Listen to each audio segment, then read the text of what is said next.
All right, we are on week 5, day 4. Today we are continuing our discussion on manipulating the DOM. I think on Thursday, this should look familiar to everybody. I'm pretty sure this is where you left off after Thursday's lecture, where you're going to have an index.html with, looks like we have an input and some JavaScript here that we will call from our script source, and some buttons. And in our JavaScript file, we can see the two functions we have written to handle kind of these interacting with the DOM. Now we're getting a little bit more dynamic in our web page, I guess.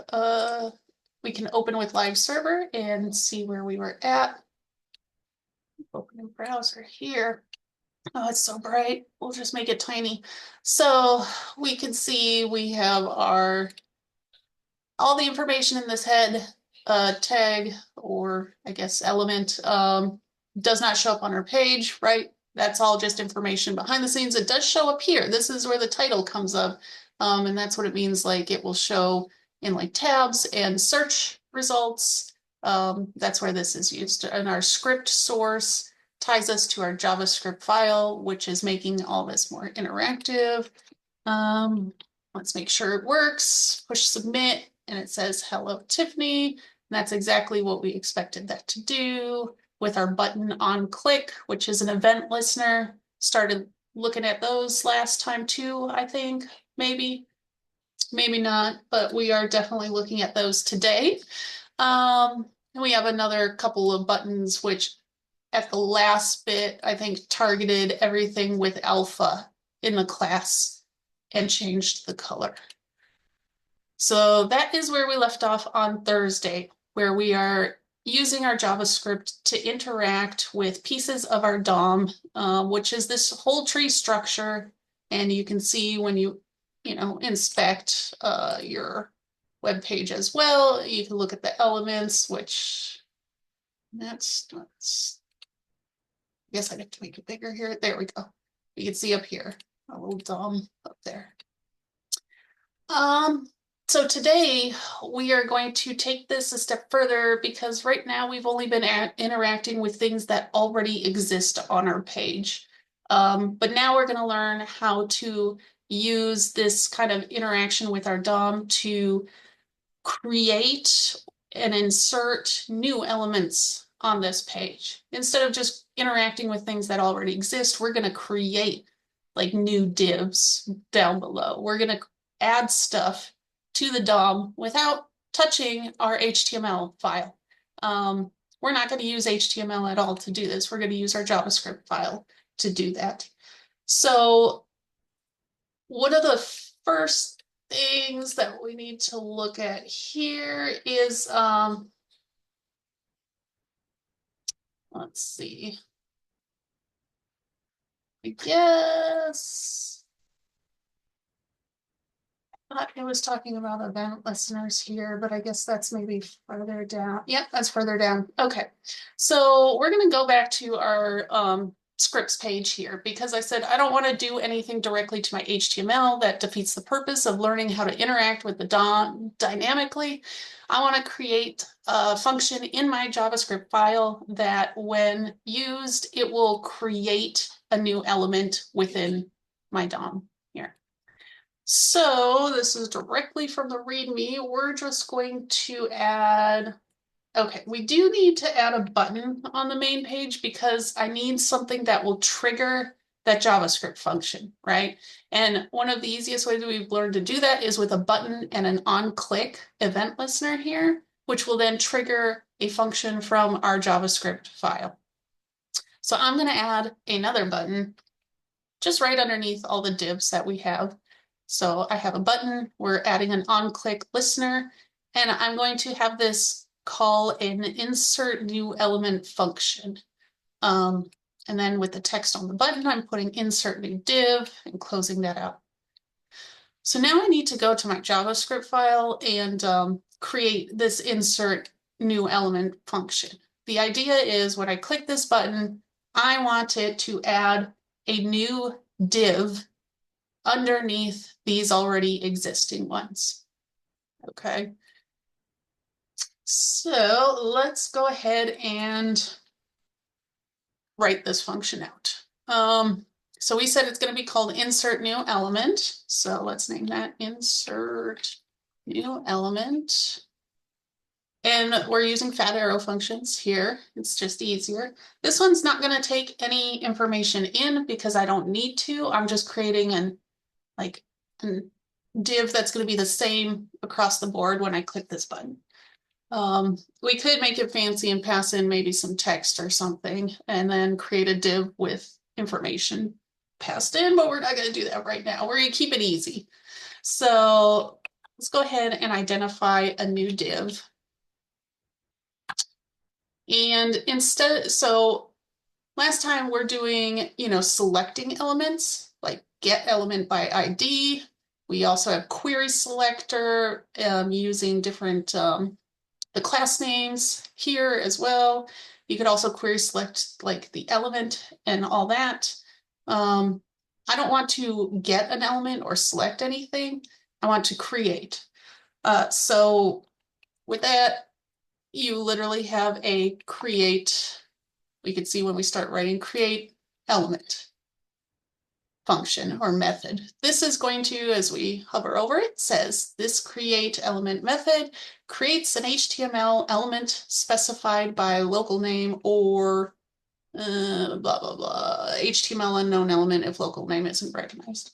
So what that means is we are going to specify what element we want to create. That's what it means by local name. I'm going to create a div. Okay, because that's what we're targeting. We can also pass in paragraph or anything else like that here as well. So we're creating, though, this new div is going to be a div. That's the first step in creating an element. Let's add some text in there so we can see this on our screen as we create it. So let's target that new div, inner HTML, which is going to be the information within the tag or within the element, within the div element. So when we target that inner HTML, it's like we are writing between these two elements, right? So I want this to say this is a newly created div, just so we can see it on the screen, because otherwise the div is going to be empty and not show anything. We can see it in our tools, in our developer tools, but this keeps it easier while we're messing around with this here to see it actually show up. We're also going to give it a class name as well, so we can go ahead and interact with it easier later, and we'll see why. Actually, I don't know if we'll see why, but it's helpful to go ahead and add a class name for numerous reasons. So I guess we're calling this alpha added. Okay. You don't have to put these on there because, everything's smart enough nowadays, but it's good practice to always put your semicolons at the end of your JavaScript. So this is the first portion. We've created a new element. We've added some text inside it. However, if we leave this like this and we go back to our page, when I push this, nothing happens, right? When I inspect and we look at the console, we can see I'm not getting any errors. So nothing's like erroring out, but I'm definitely not getting a new div added in here either. There's nothing being added because we haven't actually added it to anything right now. We've created it, but we're not adding it to the DOM within this function yet. So the next step, after you create a new element, you have to add it or insert it into your DOM. So how we do that is you need to grab the parent that you will be inserting this under. Okay, so we're going to go ahead and let the parent div And this is where we're going to select something. Let's put it under parent div. So how do I grab this parent div?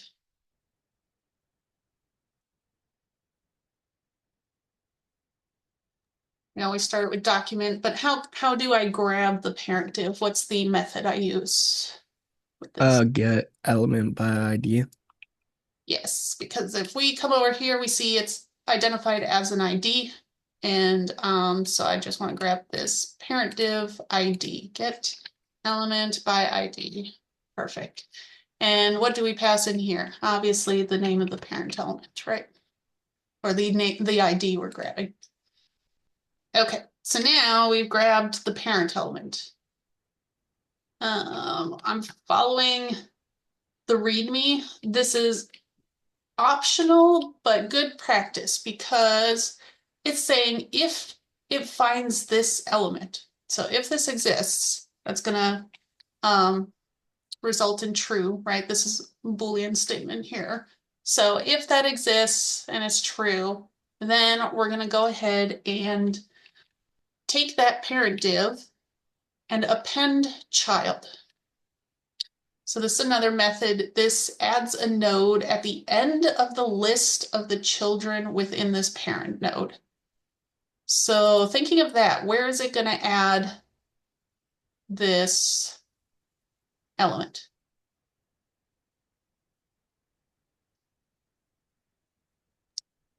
After the ID 3. Yes, yep, that's what we expect. It's going to add it to the list of children of a specified parent node. Perfect. So we also got to specify what we're adding on, what child or what we're appending to this parent div. So this is it. This is all we need. We've created a new element and here we're targeting where we're going to put it and appending it in there. Okay, super easy. Just follow the structure every time. You can change out what type of element you create, and you could change out, how you grab the parent element and all that jazz. So let's come back here and refresh this, and we see insert. Oh, so why did it put it under there?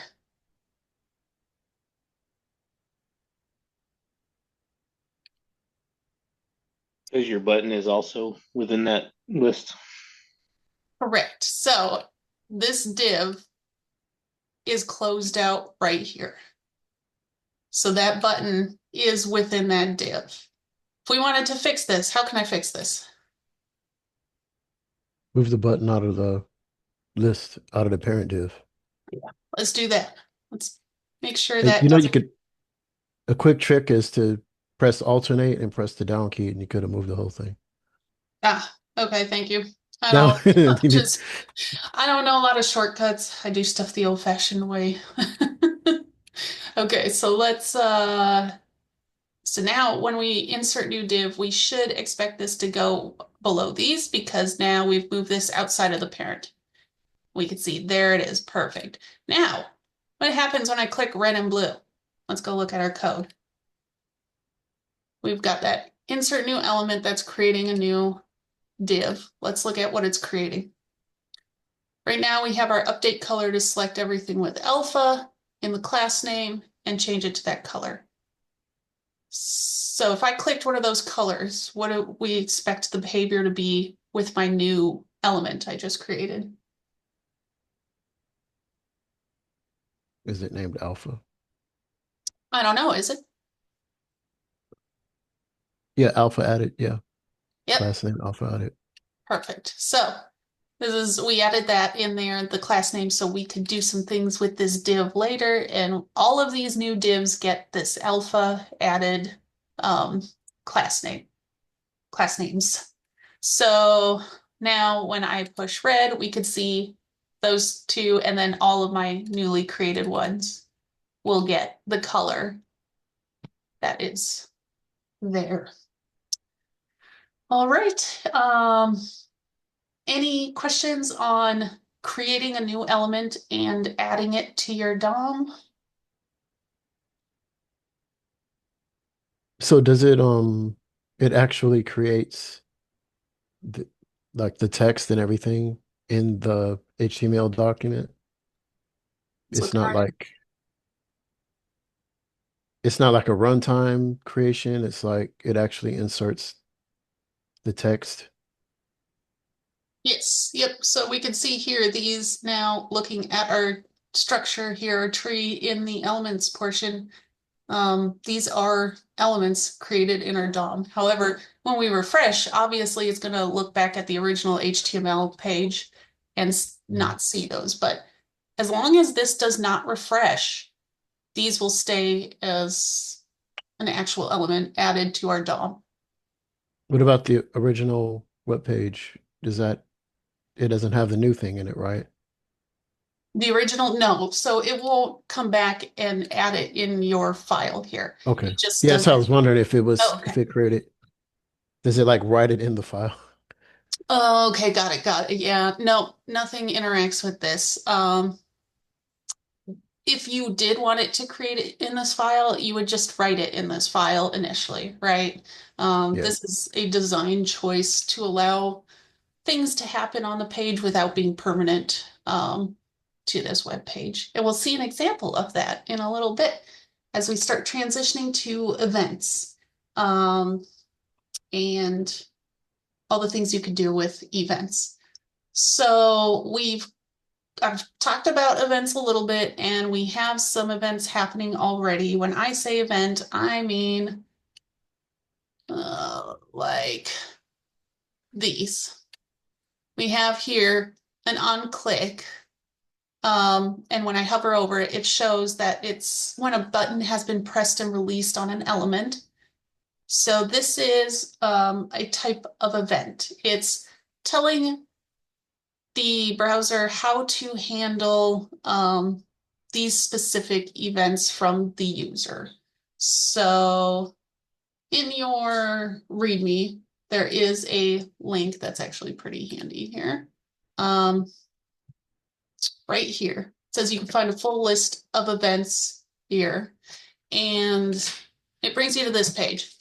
And there are so many HTML events on here. Window events, form events, keyboard events. The on click is a mouse event, right? Yeah, because when we click something, you're clicking your mouse. So that's where that one comes from.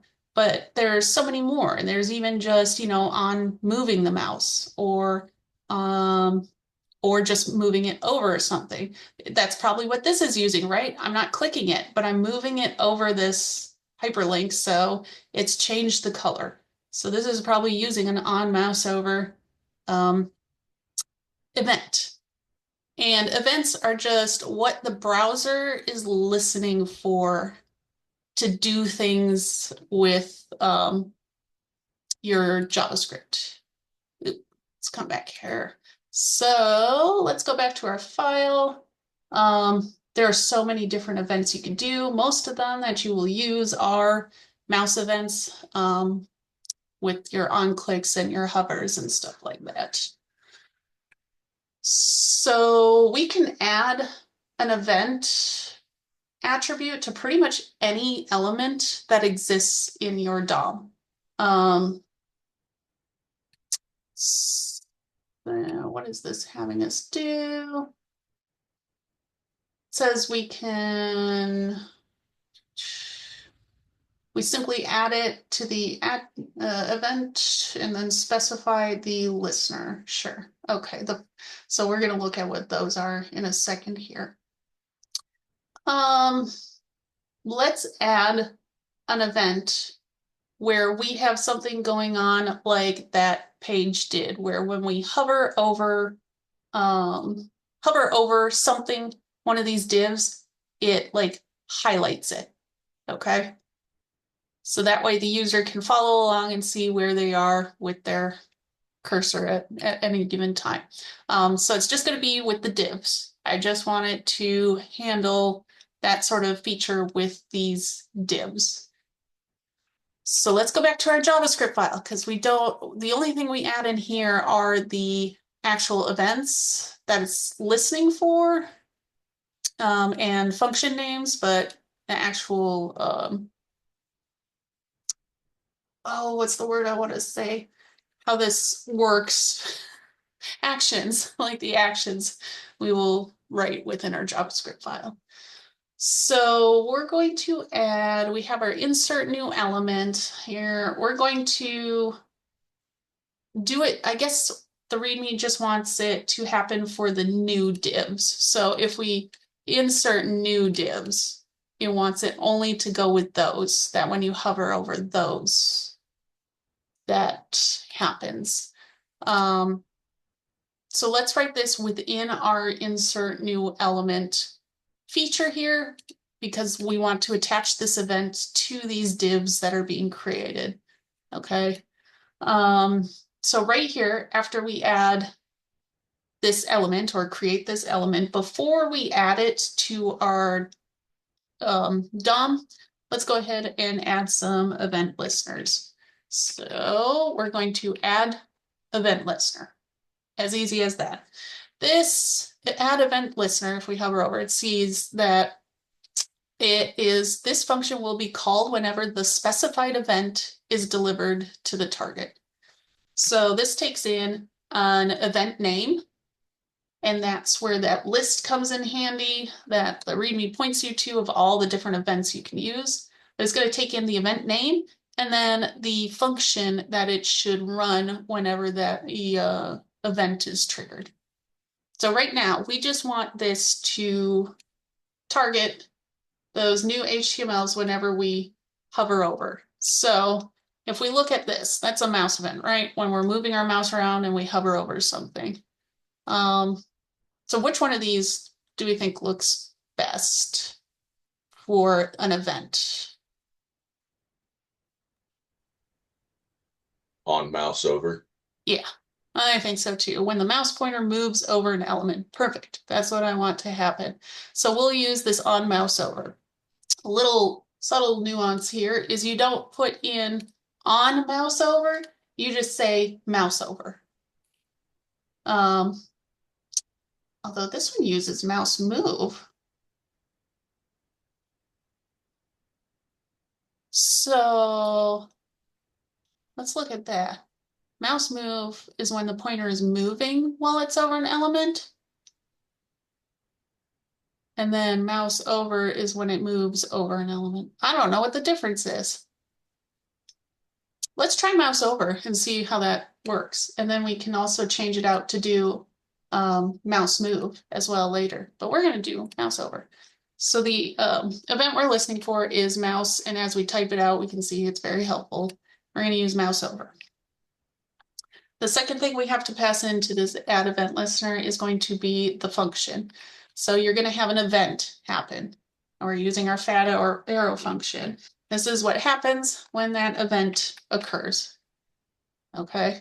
I'm just going to copy this from the README because I don't want to write all this out.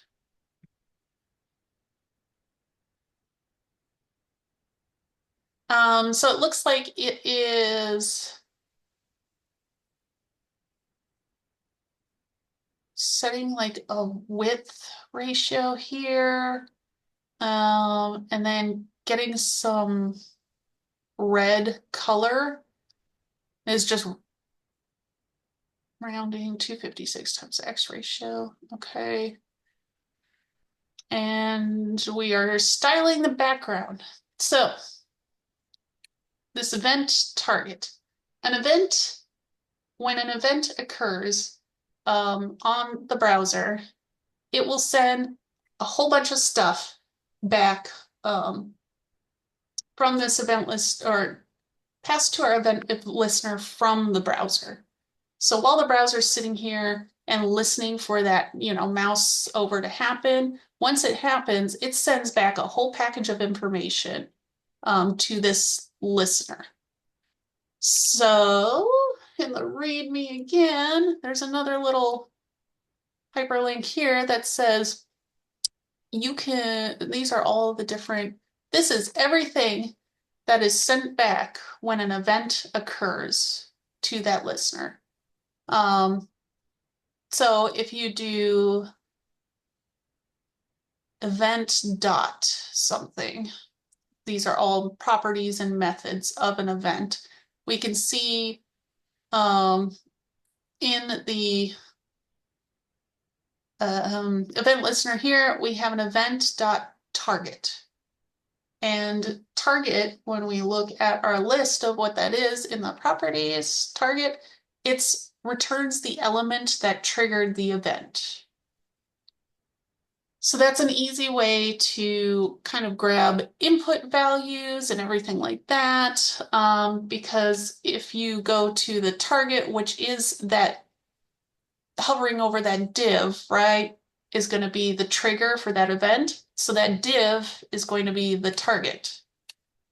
We can see event.target. So we grab that div and then we're going to get that style background color changed. And that's what that's doing there. So let's look at our browser and see if that's working. We'll refresh for good measure. Probably didn't have to. Insert a new div. Oh, and we can see it does when we hover over, do that. However, it doesn't go away. So let's take care of that now, right? Because it's definitely creating the color and changing the background color when I mouse over it. But now let's add, when I stop hovering my mouse on it, let's change it back to the regular color. Okay, so what mouse event do we think will work for this? Let's add another event listener so that when we move out of that div, we can change the color back to normal.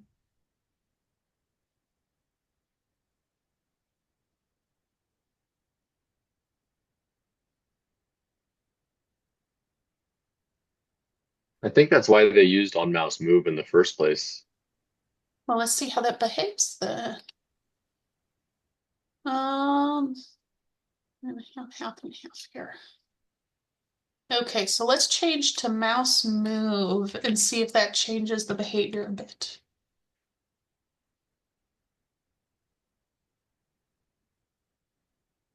Still have it because we've told it this event listener is listening for this mouse move.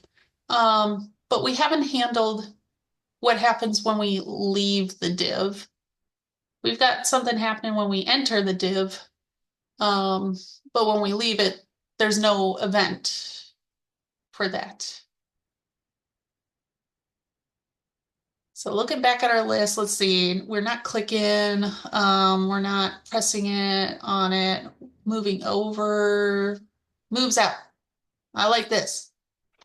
When it moves out of an element, that sounds right, right? When we're leaving that element. So let's make something that's listening to when the mouse moves out of an element. And we will target that element and change the color back to normal. That's kind of a cool feature though. Just, because I'm changing over here. Okay, so we're gonna target the new divs and add another event listener. This time we're gonna do mouse out, right? Was that what I said? Let me look. Yep, when it moves out of an element, perfect. And again, you pass in the name of the listener or the event it's listening for, and the function it's going to run when that event happens. So we're going to take this event and arrow. So now we're going to kind of do the same thing. We're going to target that background color on the target, the event target, but now we're just going to set it back to the initial background color. Grab this so I don't type it all out. That's not much. Okay. Initial. I guess you could just set it to initial and it's smart enough to know what that is.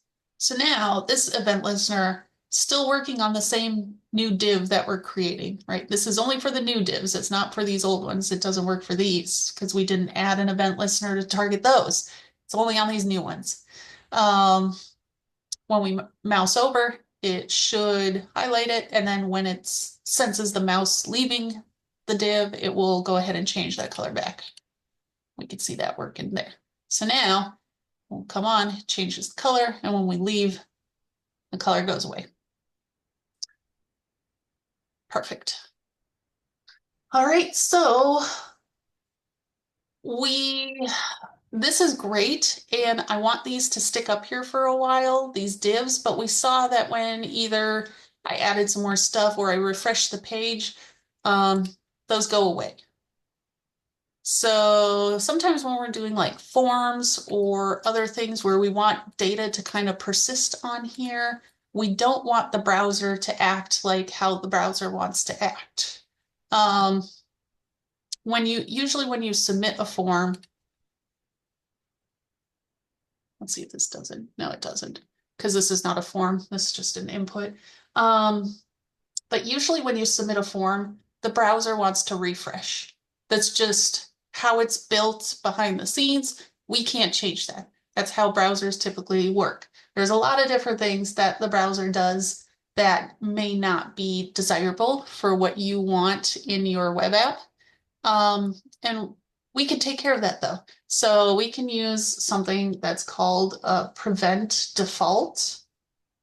And it's a method we'll use on our event that makes sure the browser doesn't do its default action. So let's see, this one's, there's a lot of default actions that the browser does. One of them is like when you press space, it will scroll down, right? I don't think I can add enough of these to, I'll just make this smaller.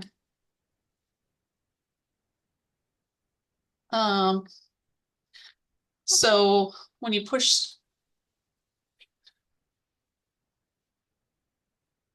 I'm pushing the space bar, there we go. Okay, I think it's because I was still on there.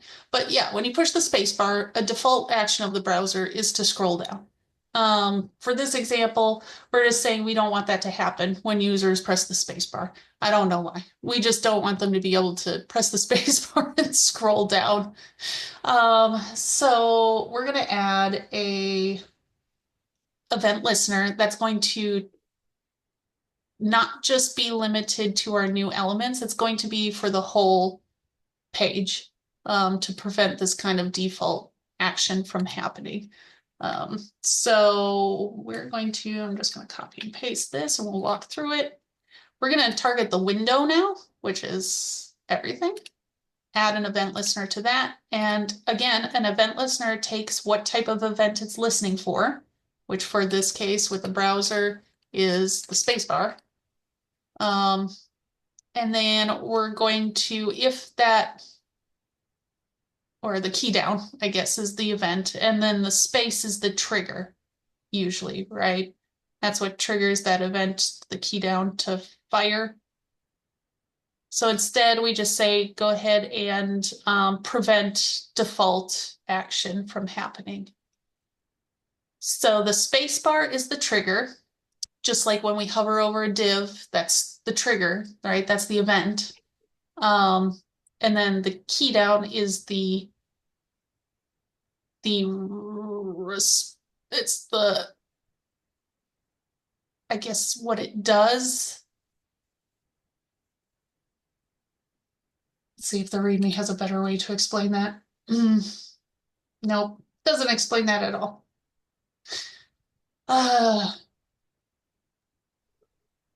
Does the prevent default need to be at the root level of that JavaScript file, or is that why it's not inside the insert new element function? Yes, because we want this to just run, it should just run automatically, I guess, in the background. Because it's a window, so it points to the whole window object itself. So this is always listening in the whole browser window. If we tucked it within something, then it probably wouldn't, I mean, maybe it would still work within there, but this one isn't going to fire. Like all these insert new elements is only when I click this button, right, to insert a new div. We want this event listening all the time. and happening all the time. So usually you prevent default like at the root level here. However, I think when we work with forms in a little bit, we're going to add it within the form itself. That's usually where you see prevent default, because a lot of times you submit a form and it clears all the data off your screen. And there's a lot of times you don't want to do that. You want to grab some information and do some things with it, or show it on the screen, or what have you. This is kind of a weird example. It just shows you what you can do, but I don't think anybody's going to really target some of these more obscure. I guess like what another one is, if you push enter on a button, it will, so maybe you can write out a prevent default event listener to not allow people to push enter and have it click buttons. I don't know. That's where you add these. Just outside at the root level, we don't want to nest it underneath anything, because these are only being triggered when that specific, button's being clicked. This prevent default action that we want is a more global thing here, and we want it to just be happening all the time, listening all. This event is just listening all the time. So yeah, anytime you add an event listener at this root level, it will just be listening. That's all it does. It sits there and listens for that event to fire. That's a good question though, for sure. Okay. The stop propagation portion in the README here, I'm going to breeze through this pretty quickly, because I don't think also this is a very common thing you will run across. But okay, so let's say we have an element with event listeners attached to it, and then we have another element nested inside it. Like our parent div, right? Has elements nested within it. This is kind of hard to see. Let's make them tabbed over so that we can tell they're, nested within this div. Okay, so we have a parent div and we have divs nested inside it. If we add a couple of event, let's see. What is this doing? Okay, I see. We're gonna add a button.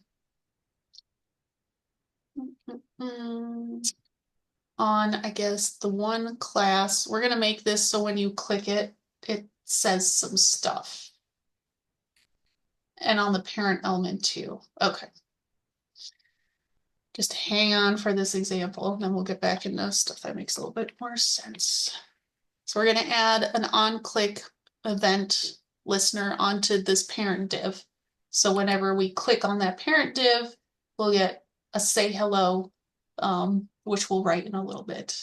Now we're going to add one on one of the child elements as well. And this one is going to say hi. Where did I mess up?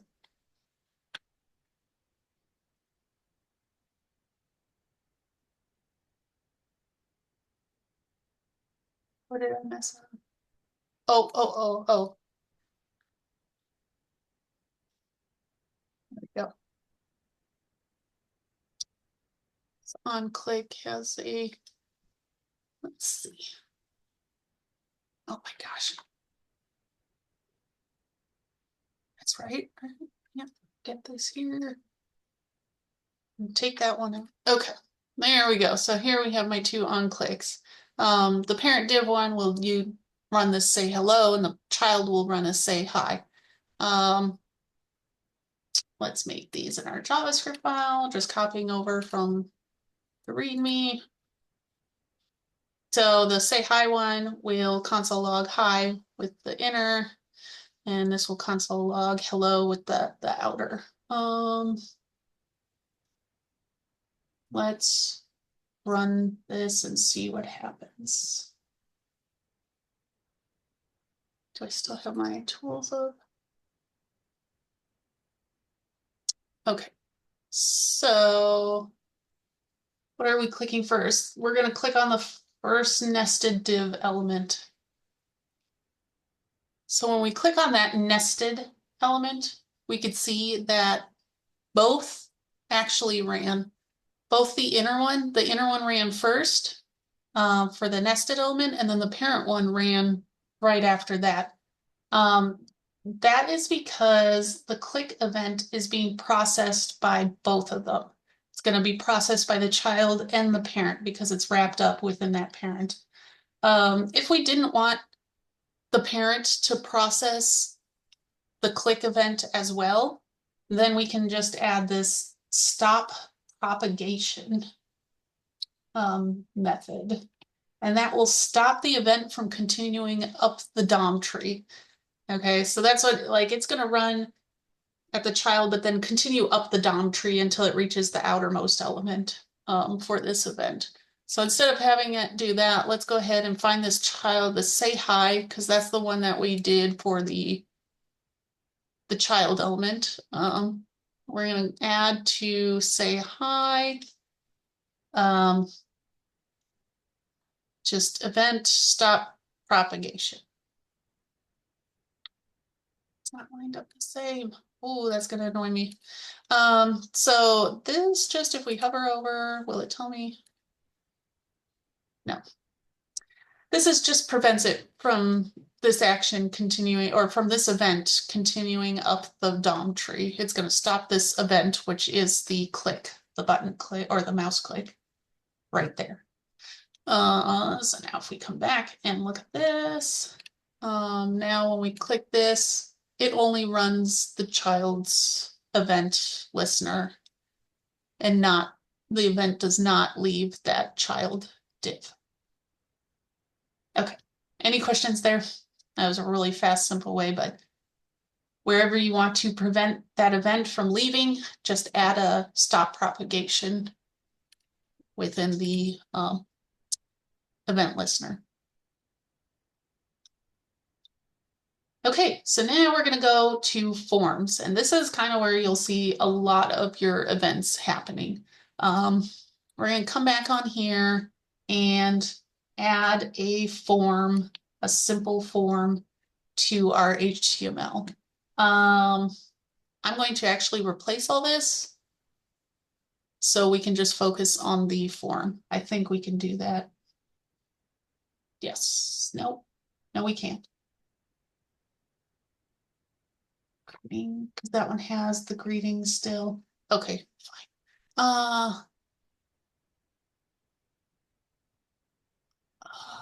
Okay, whatever. We'll just put it down here. So here is my form. It's going to be from line 25 to 35. We can see that we have a form, and it has an event handler here, an on submit. So forms usually will have a submit option. We need to handle that. We need to grab the data in the form and do things with it, right? So on submit, we're going to handle this form submit event. We have some IDs here to make it easier to grab this input. This is going to be a name, and then the placeholder is name in the form, and this input will be for favorite color. It has color as a placeholder. And then at the bottom of this form, before it closes out, has a button. I guess we don't give it a type or its default. And then submit. And down here, we have a paragraph that we create that is given an ID of output. So let's look at our, okay, we can see here is my new form, right? It's got the two inputs of name and color. The placeholder is what's being shown here, but these elements are named these behind the scenes. And then we have our submit button right now. Doesn't do anything because I haven't written the on submit event listener here.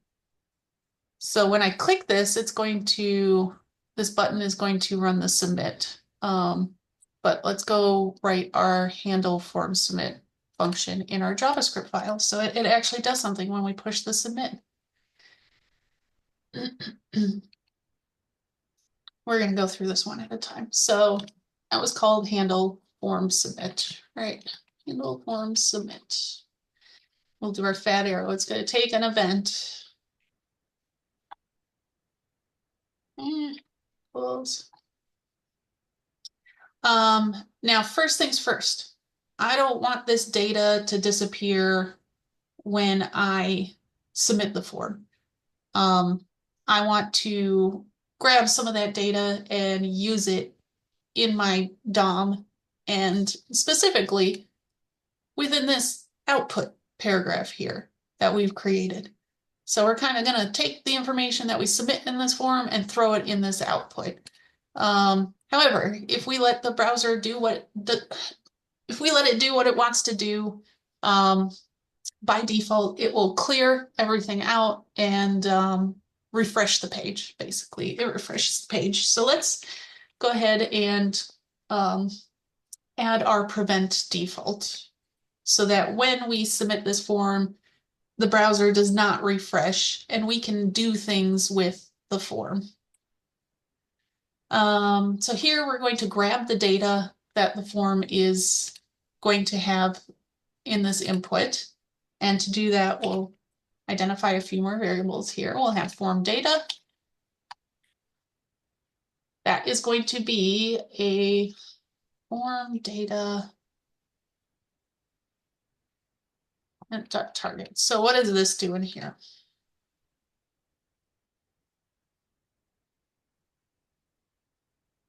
Saving the event to form data. Yep, and it's making a form data. Looks like this class here is a way to construct key value pairs with the form fields. So we're taking this event target. So the event is going to be this form when we submit. So when we push submit, it's going to take this form data, the input from the form, and make key value pairs of it and save it to this form data variable here. Then we're also going to get form props. Where are form props?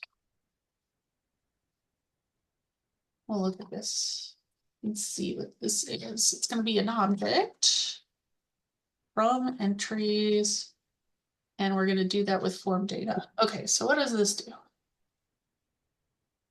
Turns an object created by key value entries for properties. Okay, so this looks like it's going to be the properties from the form, and we're creating objects with those. Guess we'll see in a little bit why. Oh, okay. That's exactly why here. So next up in this, I'm just copying now from the README. We're going to say for each field name in this form properties, we're going to just console log those. And throw it up in the console log. We're going to console log the name, and then we're going to get form data, get the field name value. Okay. So a way to do this. You can also just work with the form data directly since it saves it as key value pairs. But this one's just going a step further to make objects and then target those field names and then get the value for those keys. Are we following along there? Okay, so now we're doing a show greeting. Okay, where does this come from? What is show greeting?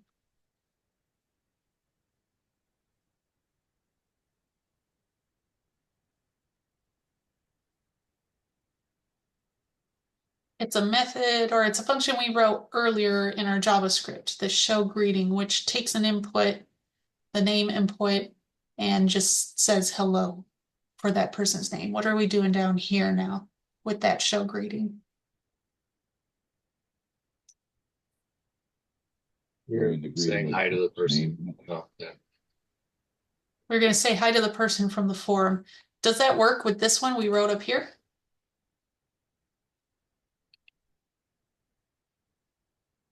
It should. Could say hello. I mean, it doesn't. With the name. So this function, does it take in parameters? No. No, there's nothing here. It doesn't accept any parameters being passed in. So if we tried to feed it this name, it's not going to work. This function simply, when you call it, grabs that element and prints out the name. So this show greeting doesn't work. Doesn't work for our purpose. We have to rewrite this. We're going to rewrite it in a way that it will grab the name from the form data, or use that name from the form data, and we're going to write that name out in our paragraph output. So first things first, we'll write this show greeting. And how do I specify I want it to accept parameters? Put the parameter in the parentheses. Yeah, all right. So we'll say we can take a name. It looks like that's a protected, oh, it's deprecated. Nah, it's fine. So we're going to allow this parameter, this argument being passed into this function of name. Now let's put it in, like, let's put it in this text, the paragraph. So am I creating a new element with this function, or am I just targeting an existing? Targeting an existing one. Yes, exactly. I'm not creating a new paragraph. I'm going to simply target this paragraph that already exists. So how do I do that? How can I target that? What is the, so we set up, we always have everything be a variable. Isn't it get element by ID or something like that? So it's document, and you said get element by ID? Yeah, which one are we trying to write to? Yeah, by ID, yeah. Okay, yep, so it has an ID, so let's get element by this ID. That's the safest way, right? There's only one ID. It can only be used one time, whereas class names can be used over and over again, right? But ID is once for this whole body. So that one is output. Let's get element by ID, and we're targeting output. Okay, so now that we've grabbed the element, what do we do now? I saw two lines, I saw two lines that had output on there. One, it was like Oh no. the first couple of lines on Oh, I did, 12. yeah. 12 and 14. Oh, Or 34. okay. 34. Good catch there. So do we think, what do we think would happen then if we targeted? It'd probably just catch the first one and do something with that. Continue on and see what happens. If it conflicts and give us an error, or if it actually targets something and works. Let's keep writing, and then we'll go back and troubleshoot and see what happens. So how do I've got grabbed an element, right? So now how do I put this name that I'm going to be accepting as an argument in that element?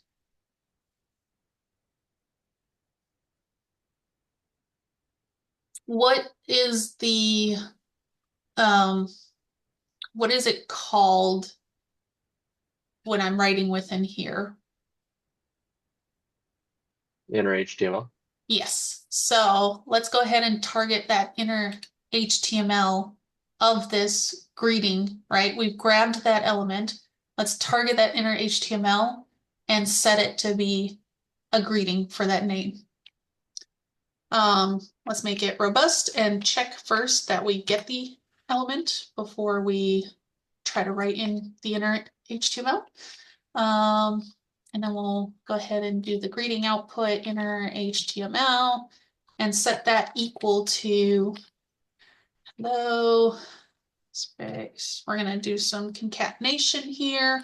We're going to take that name that's being passed in and put the string together, piece of string together around it. Okay, so this should show a greeting. That will happen when I click the submit button, right? Because we're doing a handle form submit, which will listen for the submit event, and it will run this. And that's where we have our show greeting being called using that form data name. All right, let's go see what happens. Let's get on our console log here and see if we have something. Okay.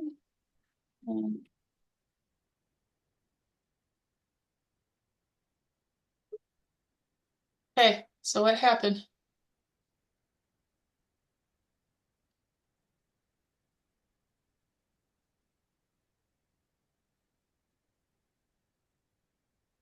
So that's still blank. But if we look up here, we could see it did target this ID and put that in there. So we have some conflict. I guess ID, what is the other one then? I thought ID would not let you have two and would show an error. Yeah. That's odd. Maybe it's not odd. I'd have to look more into that, but and somebody, if you know, can shout out or correct me, but I believe there's one that only allows one and will mess up if you have two. But I thought that was ID. Anyways, we can It look. was ID. You're It not, is ID. you're not supposed to be able to have two identical IDs. You're Yeah. right. Well, let's change it. So let's just change it to output 2. And so then we'll grab output 2 as the element that we're targeting. It's interesting that it let us do that though. Maybe it's the smarter browser. I don't know. So now when we write my name in color here, it will add it to that. Let's see, the paragraph div that we have, or paragraph within this div below our form. Okay, so had we not done our prevent default, it would refresh this page and everything would be gone. We wouldn't have this name being grabbed because it's using that information to fill out this inner HTML. But when we refresh the page, I mean, there's no form information to grab to put in this inner HTML. So had our page refreshed like it wanted to do when you push submit, it wouldn't be able to grab what we have there. That's why we use our prevent default for that. And that is what you'll see a lot for forms, is prevent default. All right, any questions on the form there? And that is, and how we like grabbed the data and worked with it here. We could see the console log. It console logs the field names, which is each one in these properties, and then the value for those. So let's see what that said in the console. We didn't. Right now, the placeholder was name and, or the name and fave color is the value. This is the name. Let's see.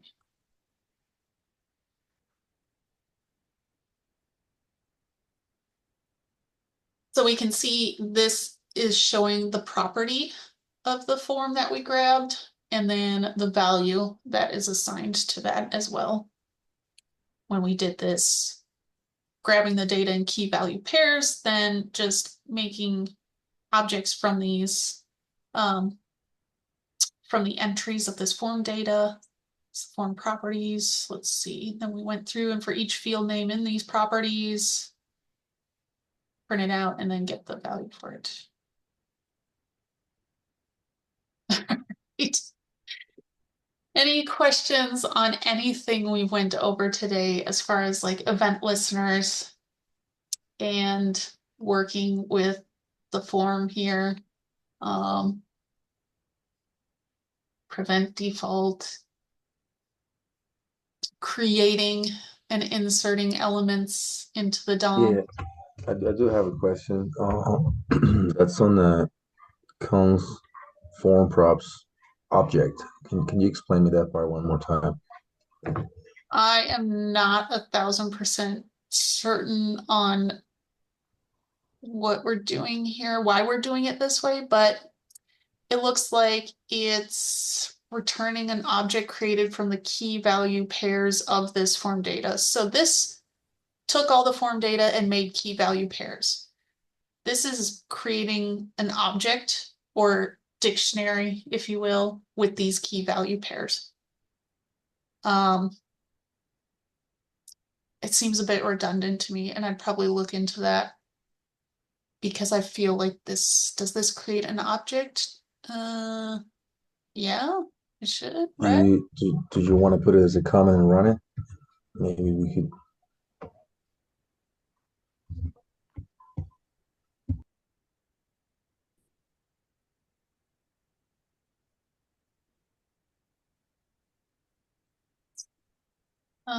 And then I'm not gonna do this.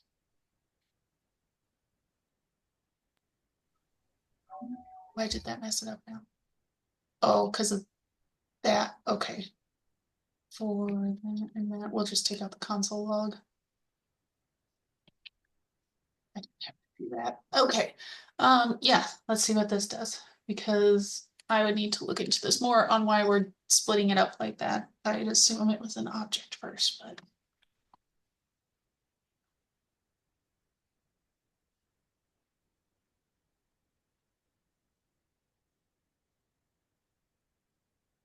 so I guess this doesn't have anything in it.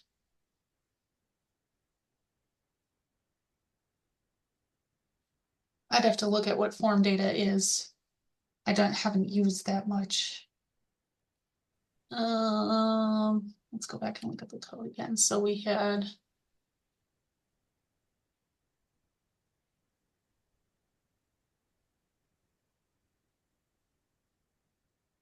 yeah, I can look into this in a little bit here and figure out why this is structured like this. I wonder if that's what is it? W3 schools?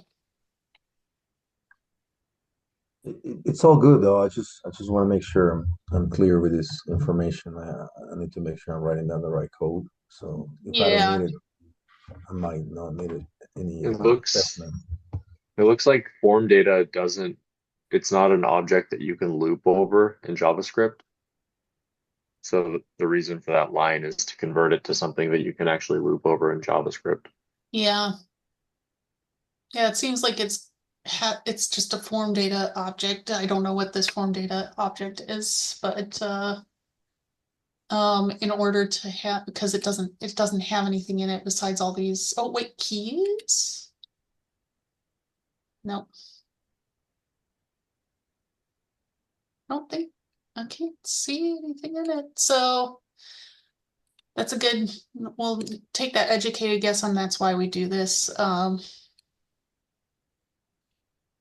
guess doing this to just have the form data provides a way to construct it. And then this is going to be returns an object created by those key values. So this is the construct, this is the actual key value pairs in an object.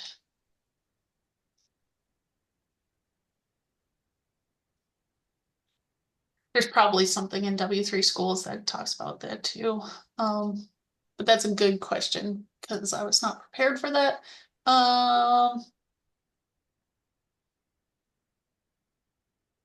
Let's look at, I'm curious here. I'm trying to figure out what I can console log here. from the event.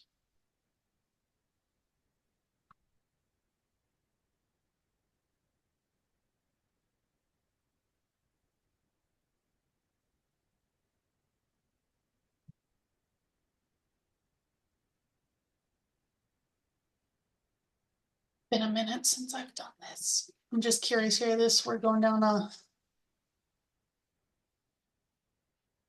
so that's just the on submit, but we have the inputs as well. Event dot target dot maybe input.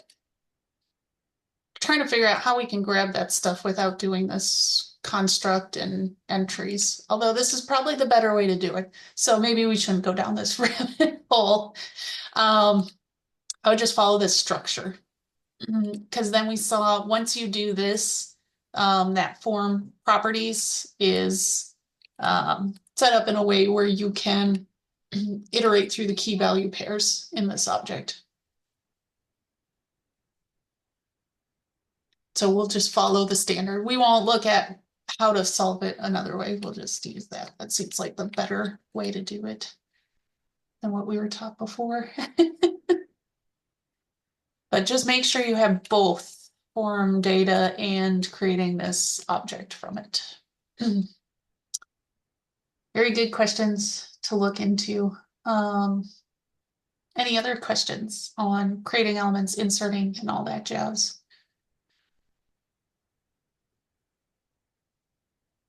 Okay, I will stop recording and then we will look at our challenges for this morning.